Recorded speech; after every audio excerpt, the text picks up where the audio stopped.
जय जय स्वामी समर्थ। श्री स्वामी माऊली या चॅनलमध्ये आपल्या सर्वांचं हार्दिक स्वागत, अभिनंदन आहे। आज जे मी सांगून राहिले की चला श्री स्वामींना भेटूया। 21 तारखेला आपण आपल्या माऊली जवळ जाऊया। व्हिडिओ पूर्ण पहा, आवडला तर लाईक, शेअर आणि सबस्क्राईब करा।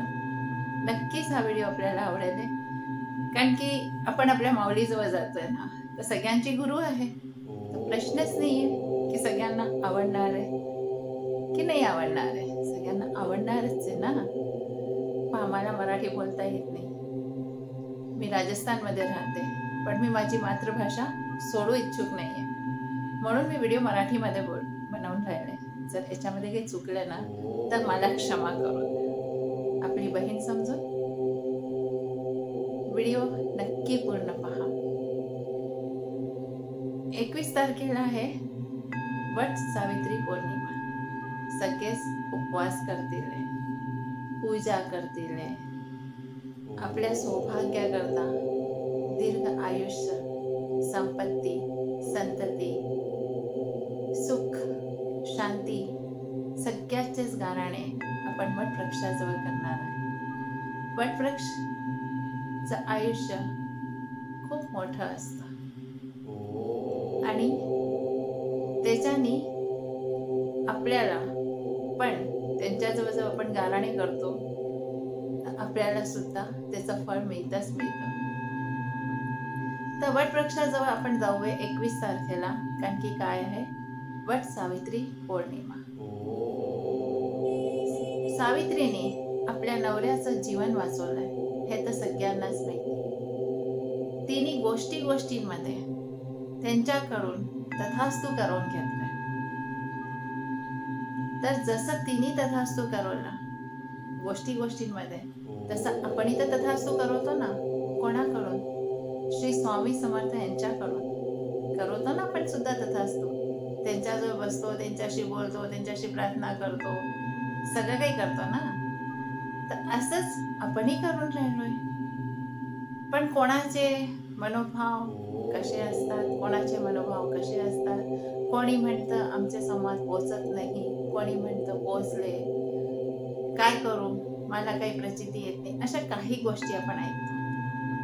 आता वट सावित्री पौर्णिमेच्या दिवशी आपण काय उपाय करावे जेणे की आपली इच्छा पूर्ण होईल। जर आपल्याला कर्ज असेल तर कर्जमुक्ती करता आपण आट्याचा चौमुखी दिवा बनवायचा आहे। त्याच्यामध्ये तूप टाकून 11 दिवस रोज संध्याकाळी प्रज्वलित करायचं आहे वटवृक्षाखाली।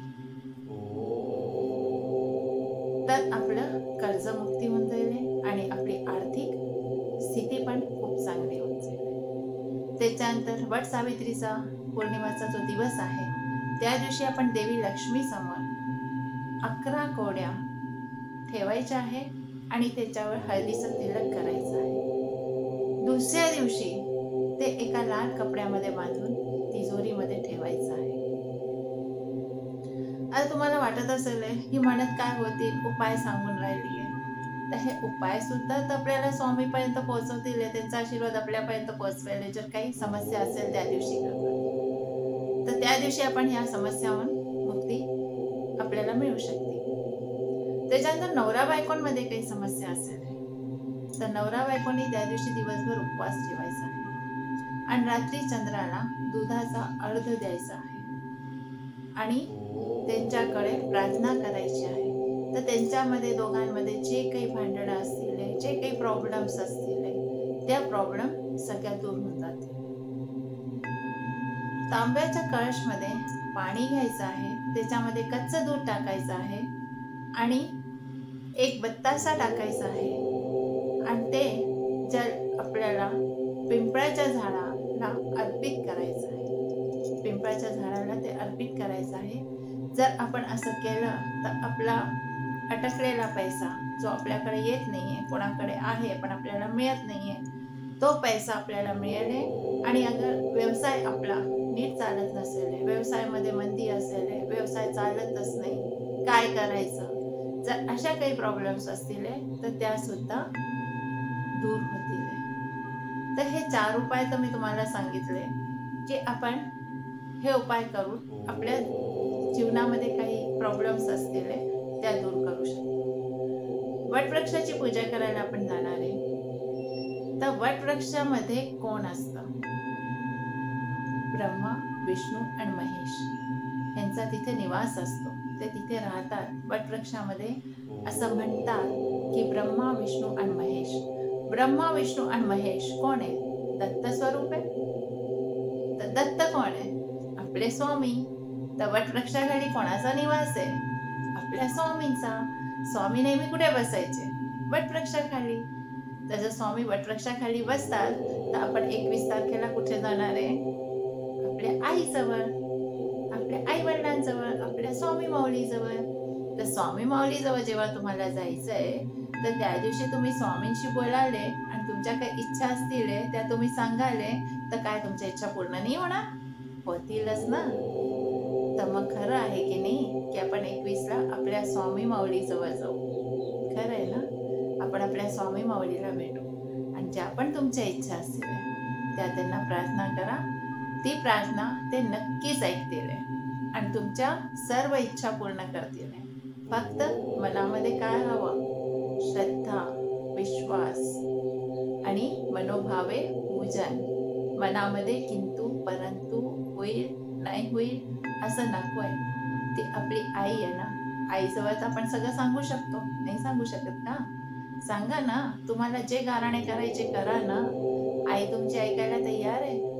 ती हजारो, लाखो, करोडो भक्तांच्या गोष्टी ऐकते. तुमच्या नाही ऐकणार का? ऐकेल ना.